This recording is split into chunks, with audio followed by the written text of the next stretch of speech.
Bom dia, bom dia, bom dia, tudo bom com vocês por aqui? Tudo jóia? Bem-vindos a mais um vídeo aqui no canal Dani Delanos, mais uma história no nosso quadro Mundo Gringo.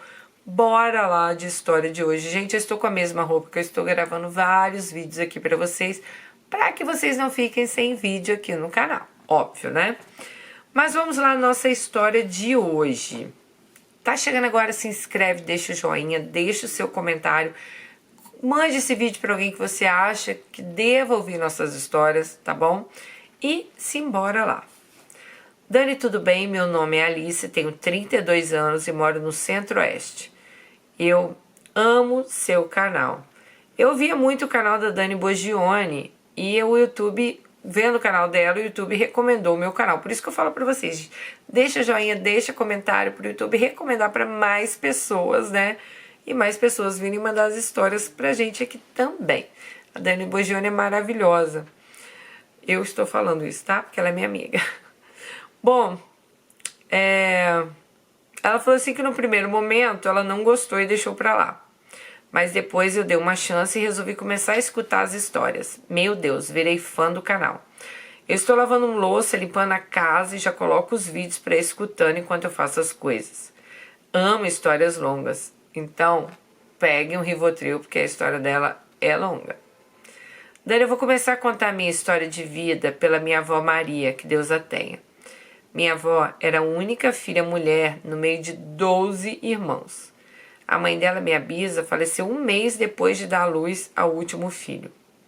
Ninguém sabe o motivo da morte, pois eles moravam na roça. Eram famílias simples. E naquela época, médico era só para ricos. Então, certo dia, ela deitou para amamentar o bebê, dormiu e nunca mais acordou. Minha avó, sendo a mais velha, ficou encarregada de cuidar dos 12 irmãos, sendo que um deles era um bebê. E ela também cuidava do pai. Tinha que pilar arroz, fazer comida e lavar roupas. Minha avó era uma mulher baixinha, 1,50 m. Ela contava que com 5 anos de idade, ela já subia em pedaço de pau para cozinhar no fogão a lenha. E, quando ela ajudava a mãe, né, mesmo grávida, que a mãe estava grávida, ia para a roça. Então ela ficava em casa cuidando dos irmãos, antes da mãe morrer. Minha avó sofreu muito nessa vida. Meu bisavô se casou novamente, teve mais 2 filhos. Só uma ressalva, eu não lembro muito do meu bisavô, mas teve uma situação que eu lembro dele, já velho. Ele estava enfiando o dedo no órgão sexo de uma cadela. Eu era uma criança, eu via aquilo e não entendia. Mas hoje eu paro e penso que velho pervertido, cruz credo. Minha avó Maria, para fugir do sofrimento, se casou com meu avô, que era primo dela. E eles tiveram 6 filhos. Eles montaram uma loja, uma empresa de reciclagem de alumínios e fundição de panela. E nessa fundição, eles fabricam panelas de alumínio batido. Ficaram muito bem de vida, tenho orgulho de dizer que minha família foi a pioneira na criação de panelas e churrasqueiras de alumínio batido. Olha que legal! Mas a vida da minha avó não foi um mar de rosas, não. Depois de casado, meu avô ficou viciado em jogos de baralho. Ele apostava dinheiro e perdia. Ele viajava e passava longos períodos fora de casa. Minha avó administrava a empresa, lidava com peões. Certa vez ela contratou um homem e eles se envolveram. Minha avó se apaixonou por ele e planejou fugir com ele. Então minha avó pegou todo o dinheiro que eles tinham na época. Os familiares falaram que era muito dinheiro. Colocou no carro, entregou para esse homem e combinaram de se encontrar num determinado lugar. Dani, ele fugiu com o carro e com todo o dinheiro. Minha avó pegou todo o dinheiro que tinha nessa época. Nossa! E deixou minha avó na miséria. Ela ia abandonar os 6 filhos por causa desse homem, e ele só queria dar o golpe nela. A bomba estourou e meu avô queria matar minha avó, então eles se separaram. Ela saiu do Mato Grosso e foi para Goiânia. Minha avó, que já era amargurada, ficou pior ainda. Minha avó era muito ruim. Ela batia muito em mim e na minha irmã mais velha. Tudo que ela via pela frente, ela pegava para atacar na gente. Fio de luz, trança de alho, era de joelho no feijão. Gente, ela torturava a gente, era horrível. Ela dava sermões que não terminava nunca. Todo o dinheiro que ela pegava, ela dava para o dízimo da igreja. E a gente passava fome. Ela mandava a gente jejuar e ficar a madrugada inteira orando. Dani, uma tia, conta que uma vez ela foi visitar minha avó e eu desmaiei nos braços dela de fome. Eu e minha irmã ficávamos embaixo dos bancos da igreja comendo o resto de salgadinho que as crianças deixavam cair. Ou tirava chiclete mascado debaixo dos bancos. Era uma lástima. Para encerrar a história, minha avó faleceu com câncer de mama e no leito de morte ela e meu avô se perdoaram. Bom, Dani, eu vou falar sobre a minha mãe. É a filha caçula da minha avó. Ela e as duas irmãs foram criadas jogadas. Meus avós não estavam nem aí para elas. Ela, pequena, ficava no meio daquela peãozada da fundição e várias vezes ela saía na porrada com algum deles para se defender de assédio. Chegavam a palpar elas, entravam no quarto delas para se masturbar, pois a fábrica ficava no quintal da casa da minha avó. Quando minha mãe tinha 14 anos, o homem pegou ela na casa dela, levou ela para casa dele, tirou a virgindade dela e a engravidou. Fico com nojo só de falar disso. Ela conta que ficava brincando de boneca com a irmã dele e não entendia o que estava acontecendo. Com mais de 20 dias que ela estava lá, meus avós sentiram falta dela e aí foram buscá-la. E assim nasceu minha irmã mais velha. Minha mãe largava ela sozinha para ir brincar de boneca. Minha irmã sofreu muito, muito mesmo. Ela tinha muito piolho, caiu da cama muitas vezes. Quando iam procurar a criança, ela estava debaixo da cama e minha mãe na rua. Ela sobreviveu porque Deus é bom. Ela resolveu, há uns tempos atrás, que também sofreu importunação sexual pelos peões que trabalhavam na fundição quando era criança. Ela disse que eles pegavam no seio, na bunda dela e se masturbavam em cima dela. Minha irmã, teve uma infância horrível. Hoje ela tem uma família maravilhosa. Quando minha mãe conheceu meu pai, foi amor à primeira vista. Ele era policial. Meu pai é filho caçula de uma família estruturada. Meu avô era um ótimo pai, carinhoso e fez de tudo pela família. Minha mãe morou junto com meu pai, mas ele não aceitou a minha irmã e ela foi morar com a minha avó. Então eu nasci. Minha mãe conta que meu pai era muito ciumento. Se ela olhasse para o lado, já era motivo dele sentar a mão na cara dela. Ela conta que apanhou muito dele sem motivos. E na casa da mãe dele, ela apanhava.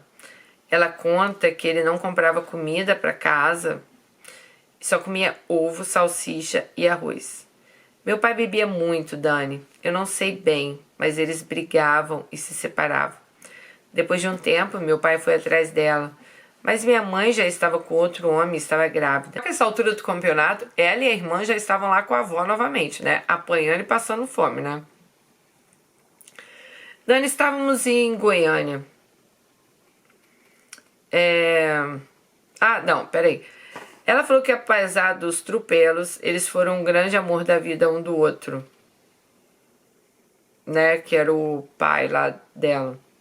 Minha mãe teve outra filha e ela foi dada para uma família. Essa história é longa, mas eu não vou contá-la hoje não. Dani, estávamos em Goiânia. Eu, minha irmã e minha avó morando sozinhas numa casa que era muito sinistra. No fundo da casa tinha um córrego, tinha mato e árvores do lado de dentro. Por muitas vezes amanhecia pegadas enormes de pés. Hoje eu paro e penso que perigo a gente passava. Minha irmã conta que nós duas estávamos brincando na rua e parou um carro preto perto de mim e começou a me chamar para dentro do carro. Me ofereceu doces. Eu tinha 4 anos. Eu estava sozinha com a minha irmã de 7. Aí minha irmã me agarrou e saiu correndo, porque eu já ia entrar no carro. Hoje eu paro e penso que onde será que eu estaria se algo tivesse acontecido? Será que eu estaria viva? Isso era 1995. Acredito que ninguém saberia o que tinha acontecido comigo. Dani, a única lembrança boa que eu tenho desse período era o enorme pé de amora que tinha no fundo do quintal.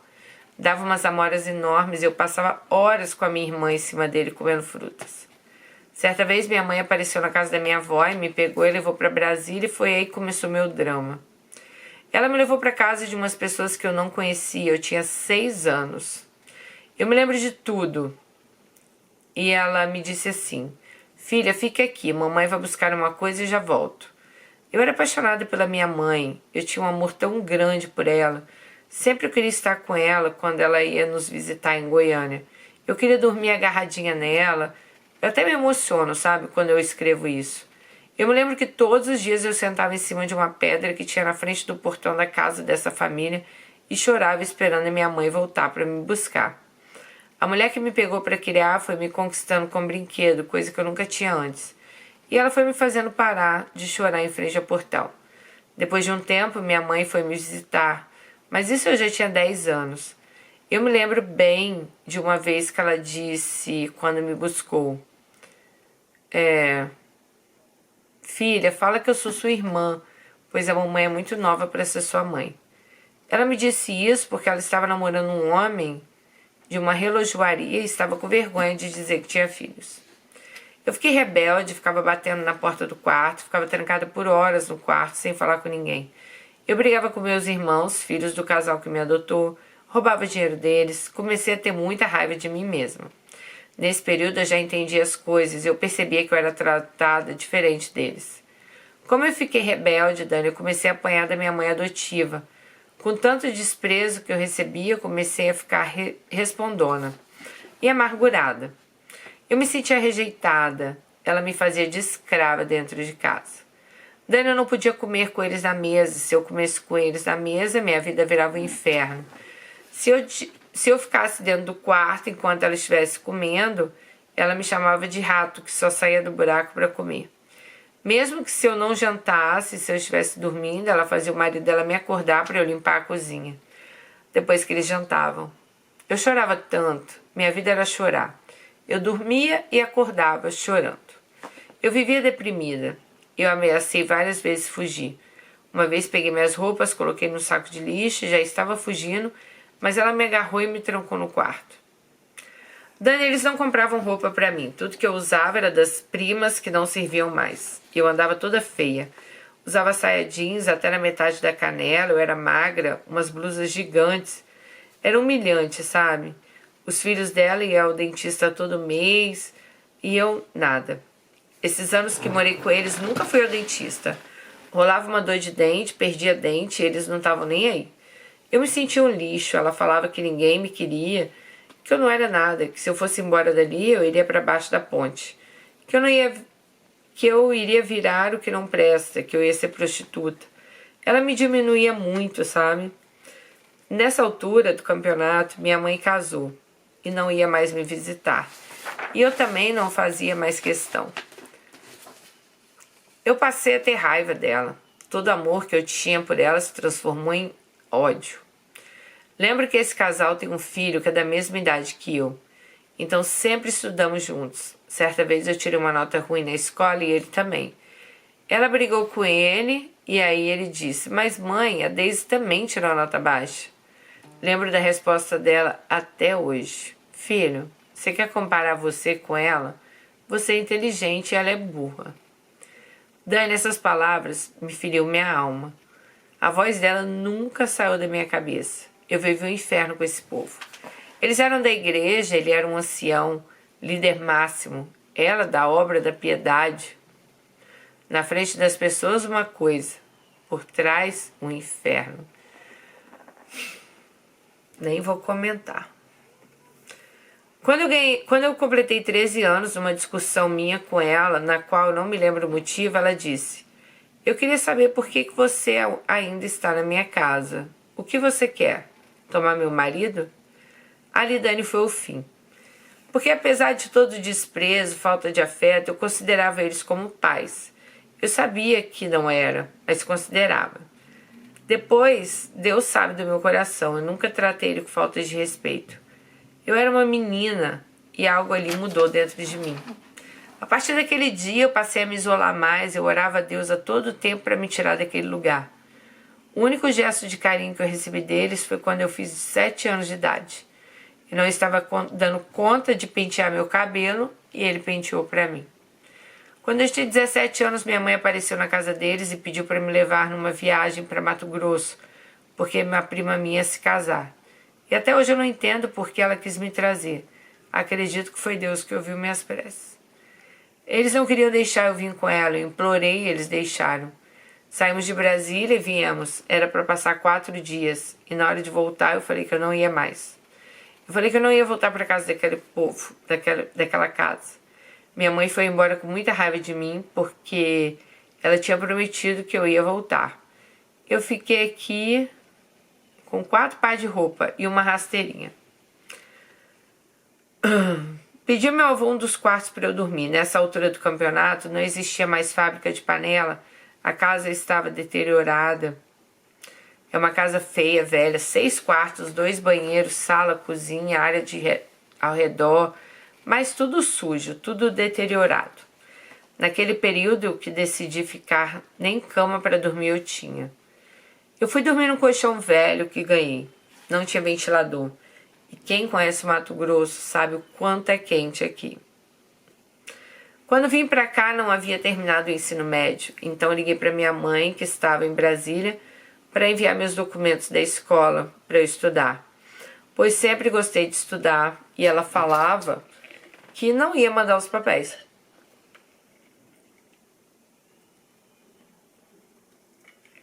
Ela dizia que eu tinha que voltar para casa do povo lá. Então eu lembro como hoje que eu estava no terminal de ônibus, ela disse que não ia mandar minha transferência escolar e eu gritei com ela no telefone, eu te odeio, desliguei o telefone na cara dela. Todo mundo do terminal parou e ficou olhando para mim. Minha família é muito sem amor, ninguém se importa, sabe?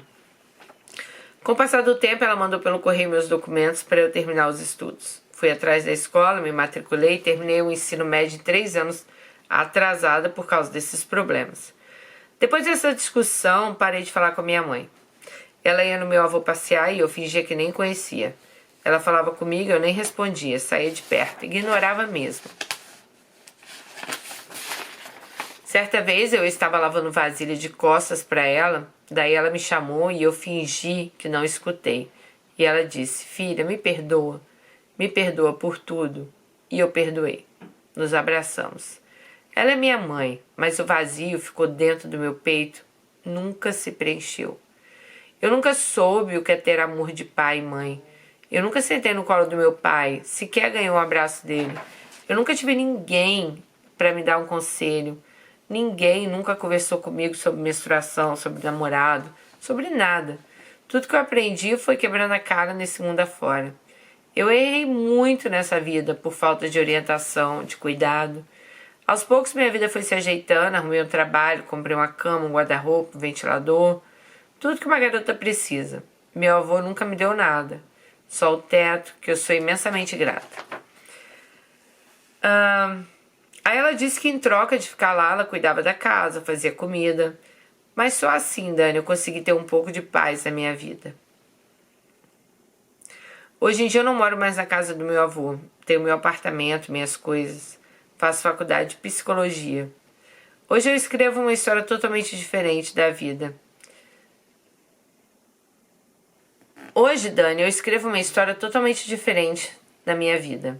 Tenho uma filha de 8 anos, Maria Gabriela. Todo aquele ciclo de ódio, agressão, falta de amor e cuidado se encerrou em mim. Para minha filha, eu dou todo o amor que existe em mim. Sou a melhor amiga dela. Corrijo, converso, ensino, dou amor. Falo todos os dias o quanto ela é especial, o quanto ela é importante, o quanto ela é linda.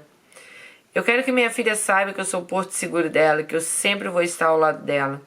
O relacionamento que eu tive com o pai dela foi tóxico, mas me fez muito mal. Mas também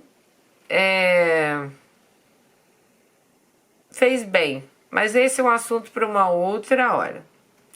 Para finalizar, eu quero contar minha história com meu pai. Eu vim para cá com 17 anos. Meu pai nunca me procurou para saber como eu estava, se eu precisava de alguma coisa. Sempre falava para as pessoas que eu não estava nem aí para ele, que eu não ia atrás dele para vê-lo, sendo que ele nunca foi um pai de verdade para mim. Eu nunca quis nem saber para que lado eu estava, se eu estava viva ou morta. Pelo contrário, ele foi viver a vida dele, teve outro filho, no qual ele fez de tudo por esse irmão. Era o xodó da vida dele. Eu sempre fui criticada por não me aproximar, não demonstrar amor. Uma vez eu fui pedir ajuda dele, pois eu queria fazer faculdade. Na época ele disse que não tinha condições de me ajudar, para pagar a faculdade, sendo que ele era o segundo sargento da Polícia Militar. Ele ganhava muito bem, tinha uma casa luxuosa, carros, moto. Eu senti mais uma vez o desprezo dele, que nunca fez nada por mim. A vida seguiu, ele gostava muito de beber cerveja. Ele já estava aposentado, então ele comprou um sítio e foi morar lá. Um dia ele passou mal e caiu. Quando a mulher dele chegou, encontrou ele caído, levou para o hospital. Ficou internado vários dias, estava amarelo, teve cirrose hepática. Ficou moribundo no hospital, entre morre e não morre. Sob muita pressão dos familiares, fui vê-lo no hospital. Quando eu cheguei e falei com ele, a pressão arterial dele, que estava zerada, subiu. Dani, eu senti meu coração em falar para ele o seguinte: pai, eu te perdoo por não ter sido um pai para mim, por não ter me visto crescer, te perdoo por não ter feito parte da minha vida. E te peço perdão porque eu fui uma filha ausente ao invés de ter tentado me aproximar. Eu sei que você está sofrendo por fazer a viagem em paz. Porque por mim você está perdoado. Lembro que escorreu lágrima dos olhos dele. As lágrimas saíram até amarela. E aos 47 anos de idade, meu pai morreu nos meus braços. Sobre minha mãe nós conversamos, mas não temos aquela intimidade, sabe? Ela não me ama, eu sei disso porque ela não me criou. E a gente sente quando a pessoa nos ama. Ela casou novamente, tem 2 filhos. Ela ama de verdade os filhos dela porque é os únicos que ela criou. Somos em 5 no total. Ela vive um casamento horrível, já foi agredida. Sabe, Dani, eu fico triste por ela, porque ela não teve uma estrutura familiar. Também não teve quem desse amor para ela. Hoje em dia eu não julgo. Até entendo e perdoei. Mas não tem como voltar, né, no passado e mudar o que passou. Minha mãe fala que se pudesse voltar ao passado, ela teria alugado uma casa e cuidado de nós 3, mesmo sozinha. Porque tem uma irmã que foi dada e essa irmã não quer vê-la nem pintada a ouro. E não gosta dela. E eu sempre entendo, né? Bom, ela disse: nessa vida a gente colhe o que planta. Desejo tudo de bom. Um grande abraço para você. Alice, um grande abraço para você também. Muita felicidade aí na sua vida, né? Gente, olha, eu vou te falar, são tantas histórias aqui, mas assim, essas histórias de abandono, eu sei o quanto isso mexe com vocês. O quanto isso mudou a vida de vocês, né? Todas as meninas... Gente, acho que não tem nada pior do que a gente se sentir rejeitada. Sei lá, porque quando alguém te bate... Eu não tô falando que é certo, né? Mas sei lá, se você tá com uma mãe que às vezes te bate, te dá um tapinha... Mas não é todo momento que vai ser assim. E muitas vezes, se você faz algo errado, sua mãe, você sente até assim, sei lá, ela tá preocupada comigo, né? Minha mãe, sei lá, me deu uma surra porque eu saí e não avisei onde eu ia. Mas tem aquelas que simplesmente tchau. Imagina sua mãe te deixar na frente da casa de alguém, se entrar nessa casa, falar assim, vou ali buscar uma coisa e nunca mais voltar.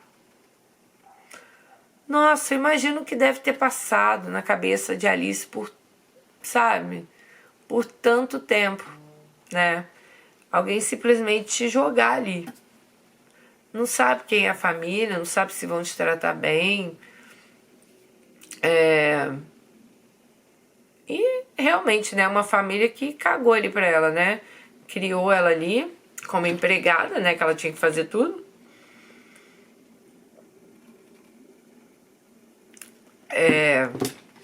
Antigamente tinha muito isso, né, gente? As pessoas...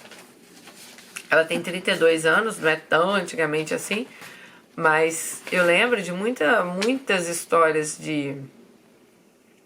As pessoas davam os filhos para trabalhar na casa dos outros e aquelas pessoas falavam ali, não, minha filha é adotiva. E ali não pagava salário, não pagava nada e a criança ficava ali trabalhando, né? Nossa Senhora, imagina. é muito sofrimento, né? Você se sentir tão rejeitado. Eu acho que esse sentimento de rejeição é muito grande. Mas como você disse, Alice, que bom que esse ciclo aí se encerrou em você. Porque hoje você dá muito amor para sua filha, você sabe o quanto, né, foi difícil aí, quanto deve ser difícil, quanto foi difícil para você, né, se sentir rejeitada, se sentir que uma pessoa não tá nem aí para você. Cara, sério, é algo assim, pra mim, Daniele, é algo que eu não consigo imaginar. Porque assim, graças a Deus eu não fui uma pessoa rejeitada, então eu não tenho esse sentimento. E os meus filhos, cara, eles são tão importantes pra mim, mas eles são tão importantes na minha vida. Tipo assim, tudo que eu faço eu penso neles, no bem-estar deles, sabe? Eu nunca fui egoísta de pensar assim, pra mim, né? Muita gente às vezes acha, né, porque eles não moram comigo, moram com o pai, mas assim, sempre, a minha vida inteira foi em função deles. Acreditem vocês ou não, não preciso provar nada pra ninguém aqui, mas tudo que eu fiz na minha vida, desde o dia que eles nasceram até hoje, foi em função deles. Tudo pensando no bem pra eles, né? Então, assim, eu não consigo, lógico, eu posso até entender que talvez tenha mulheres que talvez não tenham esse sentimento assim como eu tenho, né? Que talvez, né, as pessoas gostam em escalas diferentes. Tem gente que, né, mas eu acho que toda mãe tem um amor incondicional. Pra mim, eu acho que é isso. Mas eu não consigo entender uma mãe que simplesmente ela não consegue se conectar com o filho dela. Uma mãe que simplesmente, igual a, Alice, a mãe de Alice fez, deixar ela na casa de uma pessoa e falar assim, vou ali buscar algo e já volto. Nossa, imagina a cabeça dessa criança, tipo, cadê minha mãe, né? Pô, ela não vai me buscar? O que tá acontecendo?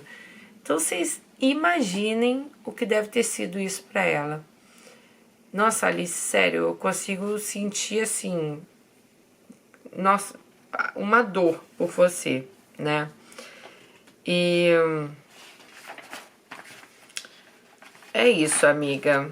Que bom que você também perdoou, né? Como você disse aqui, perdoei meu pai, perdoei minha mãe. Eu acho que o perdão, ele é muito mais importante pra gente, tá, gente? Eu acho que muitas vezes a gente fala, eu não perdoo de jeito nenhum. Mas se o perdão, né, se aquela coisa te incomoda, quando você consegue perdoar, você também consegue se libertar daquilo, né? Então eu acho que o perdão sim é muito importante para, talvez mais importante para quem perdoe do que para quem foi perdoado. Porque se isso mexe com você, né, mexe ali com a sua vida, né? Então, que bom que você conseguiu ali perdoar os dois, né? Tanto seu pai quanto sua mãe, e ter seu coração leve e feliz. E, gente, vocês vê, né? Quantas histórias, né? A avó lá que ia fugir com o cara. Gente, a avó levou um golpe, ó, há anos atrás. Já tinha golpista, olha só. Fez lá a cabeça da mulher, pegou todo o dinheiro e sumiu no mundo, né? Então, assim, imagina. E essa parte aqui que você fala assim, quando você e seu irmão tiraram nota baixa, né? Que você fala que a resposta ecoa na sua mente até hoje, que ela falou assim,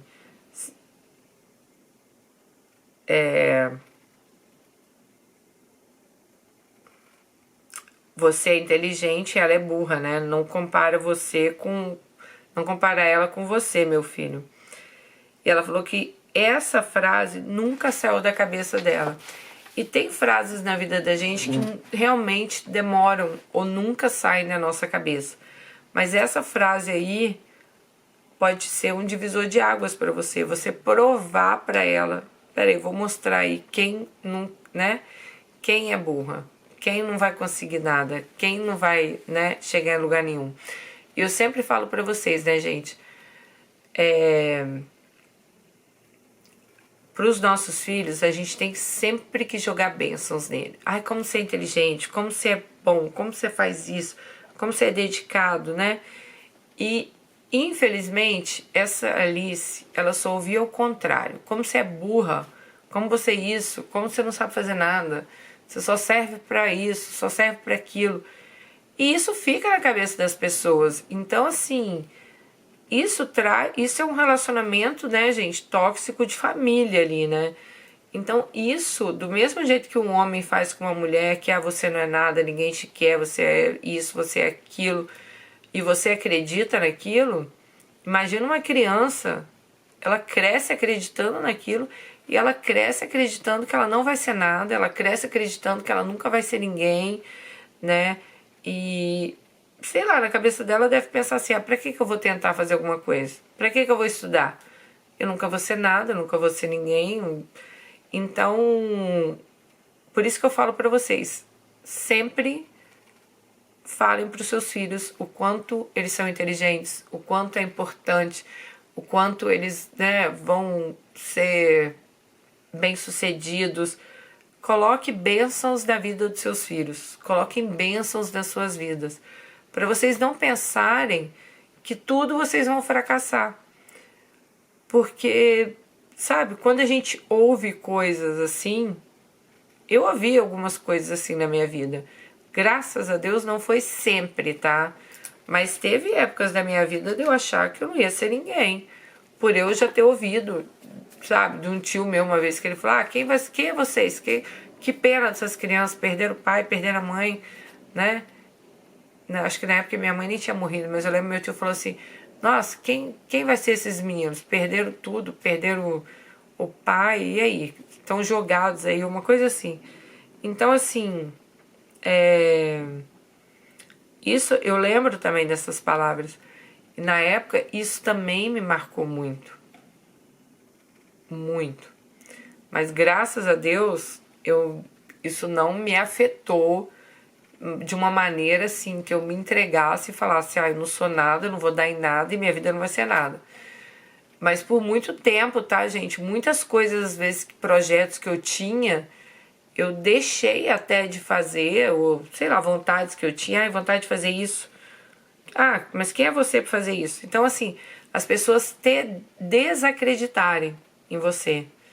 E por muito tempo eu deixei as pessoas me desacreditarem de coisas que eu achava que eu podia fazer, mas por algum motivo eu não acreditava que eu era capaz de fazer aquilo. Por algum motivo eu não acreditava que eu seria bem sucedida nas coisas que eu faria. Por isso que hoje eu me orgulho tanto assim da minha história, porque um tempo depois eu falei assim: não, peraí, se eu quero fazer alguma coisa por mim, eu tenho que fazer. Eu tenho que acreditar em mim. Porque, gente, se a gente não fizer pela gente, coleguinha, acorda aí, porque ninguém vai fazer. Se você não acreditar que você é capaz, ninguém vai acreditar. Se você não acreditar que você pode chegar em lugares assim, não inimagináveis não, mas em lugares que você hoje pensa: eu vou chegar em tal lugar, mas aí vem aquele coisinha na sua mente e pensa: mas quem é você para chegar em tal lugar? O que você faz para chegar lá? Né? Então, assim, aí você já fica desacreditada, realmente. Vou chegar lá como, né? Mas acreditem, vocês podem chegar onde vocês querem. E uma coisa que minha mãe falou muito pra mim eu lembro que minha mãe falava assim, quando eu tinha vontade de fazer alguma coisa, assim, gente, eu já ouvi essa frase, igual eu falei pra vocês, foi de um tio meu. E nessa parte, eu lembro que a minha mãe também, ela me ajudou muito. Porque eu lembro que a minha mãe falava assim: quando alguém falar pra você que você não pode ou que você não tem capacidade pra isso, você tem que mostrar para as pessoas que você tem. Porque se você deixar aquilo entrar dentro de você, aquelas palavras, e você mesmo, sabe, ficar achando que você não tem capacidade para aquilo, que você não tem, né, não sou inteligente o suficiente para aquilo, as pessoas, elas vão te ver como você se vê. Então, quando você não acredita em você, quando você acha que você não tem capacidade para ser quem você quer ser, as pessoas, elas te veem desse jeito também. E eu gosto sempre de dar exemplos da minha vida aqui, né, gente? Quando eu entrei na Amazon, contei pra vocês, entrei lá escaneando caixa, fazendo pallets, essas coisas. que não é vergonha nenhuma, tá? Tenho grandes amigos que estão lá até hoje e fazem isso. Mas eu queria muito crescer lá dentro. E assim, gente, nada me tirava a vontade de crescer. Mesmo ouvindo pessoas falar assim, eu entrei na Amazônia, já tava com o quê? Eu tô com 51 anos agora, eu tava com 44. E mesmo que a gente ouça pessoas falar, depois dos 40, ninguém dá trabalho a ninguém, ninguém dá chance a ninguém, ninguém isso, ninguém aquilo. Mas eu sempre acreditei em mim. E eu lembro quando eu fiz a aplicação para subir para o meu primeiro cargo, eu acreditava em mim. Tinha uma parte de mim que eu pensava assim, não, você não vai ser capaz. Mas ao mesmo tempo que eu pensava isso, falava, não, eu tenho que mostrar para as pessoas que eu sou capaz, porque elas vão ter que acreditar em mim para me dar esse cargo. Então assim, e foi indo, gente, até hoje. E hoje, graças a Deus, né, tô no cargo que eu tô, bem acima aí do que quando eu entrei, depois de, vai fazer 7 anos agora. Então, e eu sempre acreditei em mim. No YouTube foi a mesma coisa. Eu sempre acreditei em mim. Eu sempre acreditei que meu canal podia mudar vidas. Eu sempre acreditei que eu podia atingir muitas pessoas. E eu sempre acreditei que um dia eu poderia estar aqui falando para muitas pessoas. Mesmo que há anos atrás ali, meu vídeo era vídeo por 10 pessoas, depois por 100, depois por 1000. Eu tenho um vídeo aqui que foi visto, um vídeo, por 7 milhões de pessoas. Eu tenho vídeos aqui, vários vídeos vistos por 1 milhão de pessoas. Então, hoje eu penso, eu cheguei aonde eu sabia que eu ia chegar e sempre soube que eu tinha capacidade de chegar nesses lugares. Mas eu tive que acreditar em mim. Porque muitos projetos da minha vida eu deixei para trás, gente. Muitos projetos mais nova eu deixei para trás, por não acreditar em mim, por achar que eu não era capaz, por achar que quem era eu para fazer aquilo. Mas acreditem em vocês, tá bom? Beijo no coração e até o próximo. Tchau.